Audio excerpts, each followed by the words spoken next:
Welcome back on this Friday morning. So for this morning, look out for locally dense fog, mist, and drizzle. In fact, we're going to continue with some mist, drizzle, and potential freezing drizzle at times throughout the course of the afternoon, evening, and extending into tonight. So that means that aside from road surfaces being wet, they could also potentially be icy as temperatures have been hovering around the low 30s.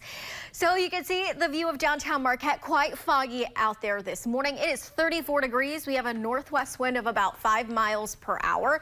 As far as fog and visibilities are concerned, so one thing is that we also have very low level clouds that will continue to be socked into our area, not just today, but also tomorrow as well. So it's at times going to mix in with that fog. But visibility should improve later on around midday. And then it looks like we do have a little more fog that forms in some of our interior areas during our overnight hours into tomorrow morning. So tomorrow morning will also be locally foggy as well. So if you're heading out super early in the morning, keep that in mind. But here's what's happening to give us that fog. We have a lot of low level moisture happening. Our dew point temperatures are in the lower to mid 30s. It's very close to our actual temperatures, and when that occurs and you don't really have winds and you have a lot of moisture at the surface, you kind of get that fog. Here's a water vapor imagery, and what you can see right here is a lot of that moisture still working through the Great Lakes this morning.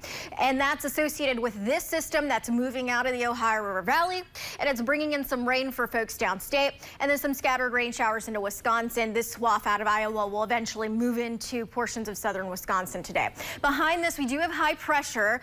So high pressure will eventually move into the weekend when we needed some drier air with this high pressure, and then we start to see this fog move out and all of this moisture move out as well. So while dew points are in the low to mid 30s today, by tomorrow we're down into the 20s, and that's good news. That means that drier air will be moving in tomorrow and conditions start to improve and feel and look less, I would say, eerie out there. Here's your hour by hour for today. Staying on the cloudy side with some light winds out of the north, and then just very light drizzle to freezing drizzle at times. Our models really don't resolve that very well or pick up on that, but that's the potential with the setup that we do have ongoing right now. Our high temperatures today, mid to upper 30s into the afternoon. Tomorrow morning, lower 30s, and then tomorrow afternoon, we're looking at mid to upper 30s, a few lower 30s across the west end of the UP. So the Noki happening tomorrow. We are starting off with some fog. Temperatures in the lower to mid 30s.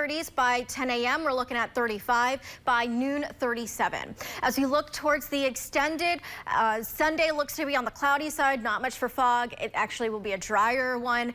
Temperatures into the 30s, and then we have a potential of some mixture coming in Monday night with this system that moves through the region. This one looks to bring in a better chance of more of some rain and snow mixture across the UP, extending through Wisconsin and for folks downstate as well. Still ahead, the timeline